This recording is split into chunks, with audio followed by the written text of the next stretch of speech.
Donald Trump was a complete outsider, and we talked about that before. He was a gunslinger who came into town and cleaned things up, and he wasn't part of the town's city council. And that's what they wanted in 2016. They did not want it particularly in 2020.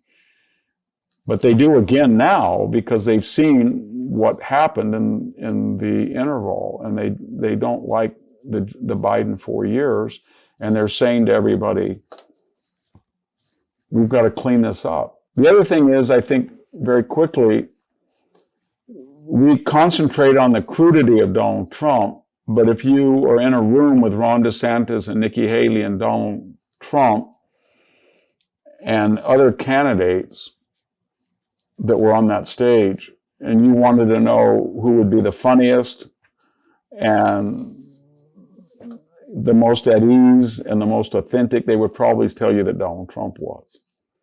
They would like everybody else, but Donald Trump, he doesn't care. That's what they want right now. He doesn't care.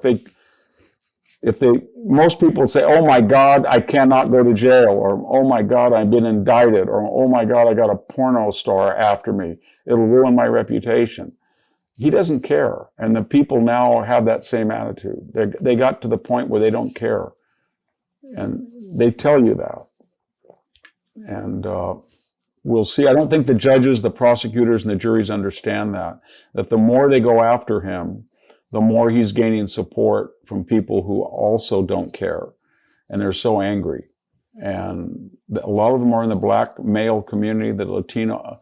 I live in a community of 95%, and my wife and I, we interact with all of our friends, and we have not met a Hispanic, Mexican-American male over the age of 40 who's voting for Joe Biden. You're actually practicing inclusiveness where you live, are you, Victor? Yes. I've seen young Hispanic women. I've seen mature Hispanic women that will probably vote traditionally Democratic, but not the males.